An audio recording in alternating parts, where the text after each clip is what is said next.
You know, in my lifetime, there's been a lot of famous flights that we've heard about and we've read about.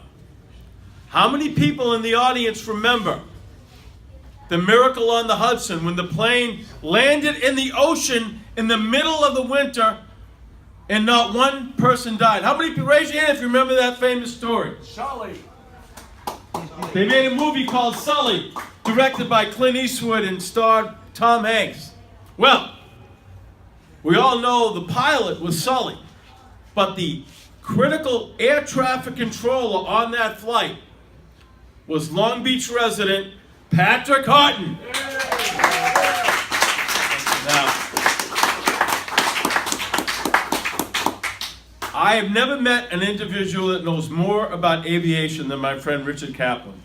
And when I met Patrick last night at the Surf For All fundraiser, I said, the only person I could think of to do this interview, because nobody knows aviation like Richard Kaplan, is Richard Kaplan. So to conduct this interview with Patrick, let's give it up for Richard Kaplan. Richard, it's all yours. Sit over there? Yeah, I gotta sit over there. Yeah. Yep, you got it. First of all, it's an honor to finally meet you. Thank you. Take us through that evening, take us through that morning with the flight and what was going through your mind when he declared that he had a dual engine failure. All right, well, it's the middle of winter, so it's actually a slower time for us at the Tricon. January, typically at any time after, the holidays, it's a little bit of lull. So it was a slow day. Normal routine flight. He took off. He was going to Charlotte, which is a Westgate departure. Takes off, checks on out of a couple hundred feet, climbing to 5,000. I climb to 15, which is normal. That's our routine. And when I tried to turn him westbound, this is kind of a weird part about it, but we actually keyed the mic at the same exact time. He was trying to declare his emergency. He said, Mayday, Mayday, Mayday, which you never heard on our recording because I keyed the mic at the same time, trying to turn westbound on course. So when I unkeyed the mic, and when I actually heard the remaining of his sentence where he said, we hit birds, lost thrust in both engines, and he wanted to return back to LaGuardia. So from there, I gave him a normal routine, downwind heading, 220, southwestbound, which would set him up for any runway at LaGuardia, whichever he needed. Mm-hmm. And that's when I started to coordinate with the tower and with my coworkers. I had the final controller, because if he was going to come in land 13, that's opposite direction. The arrivals would come in 13, 31. Same runway, just opposite direction. So we stopped the arrivals so that if he needed to come in, that obviously you don't want to get together with the plane on the runway. Mm-hmm. So we did that. And, and at this point, when you're a controller, you're in charge of the show, but when there's an emergency, the roles change. Now, the pilot in command, he's the one dealing with the emergency. I'm there to help him out. So he's basically telling me what he needs, and I just kind of try to make it happen. So, I asked him if he wanted to go to 13. He said unable. Very short answer, but, his hands are full. He's trying to fly the airplane with no thrust. And he's trying to assess the situation, figure out his options. So, basically, I made all the runways available for LaGuardia. When that wasn't an option anymore, he asked about Teterboro.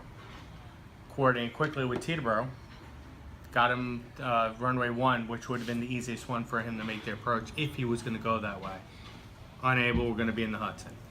Now, when he said that, I had a hard time hearing him for 2 reasons. One, I had the mic hot, I had the landline hot to Teterboro Tower so they could hear in real time when I was coordinating with them. I want them to hear at the same time that I'm hearing from the pilot what he's going to do. Instead of, for example, he says, okay, we're going to go into this runway, hit the line again, Teterboro LaGuardia, he's going to do this. With the mic hot, they can hear it in real time what is happening. Problem with that is harder to hear the actual pilot. So that was the downside of that strategy. The other part was that when he said we're going to be in the Hudson, I honestly didn't want to accept that as being the outcome. At this point in my career, I've been doing it for 10 years. I've had several other emergencies, always able to get them on the ground safely. This is what we do. This is what they pay us to do. So having an outcome where I wasn't able to get them safely to the runway was not really acceptable to me. So part of me in my mind did not want to accept that fate. Thinking, you know, you had the Ethiopian Airlines thing shortly before that. Wingtip hits the water, it does cartwheels. You're lucky if you get a couple of people surviving. And that's kind of what I thought was going to happen, unfortunately. Thank God it didn't, but that's kind of what I thought was going to happen. So, I mean, the hardest part for me was when I lost radar. You can see him on the radar scope. I lost radar contact with him. He's over the river.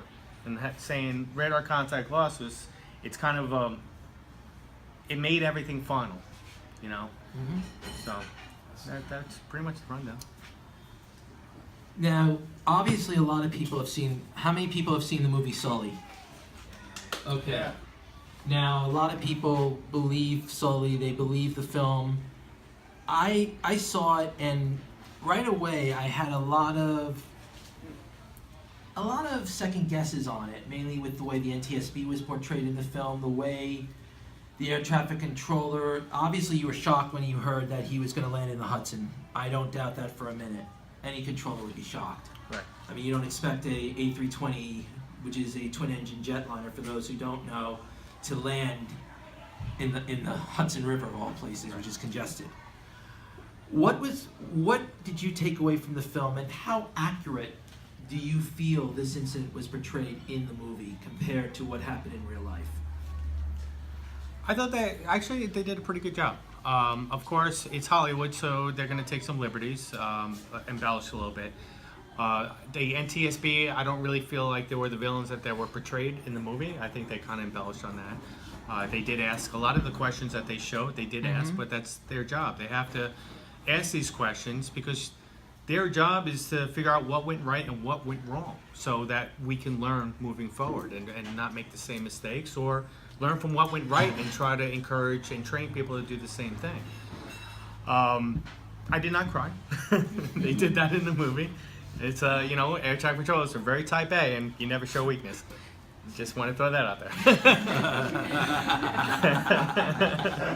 But other than that, I think they did a good job. They really captured, Sully and I we went through the same emotional turmoil afterwards, because regardless, it was a great outcome, obviously, but you know, as professionals, what you do is every time something happens like this, you question everything you did. Did I do everything I could have? Could I have done something different? It's only natural that you're going to question yourself.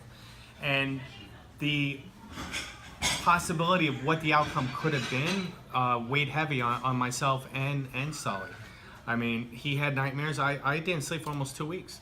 I couldn't, because it was like a constant loop. It was about a 90-second emergency that would play over and over and over again. It was like I couldn't silence it.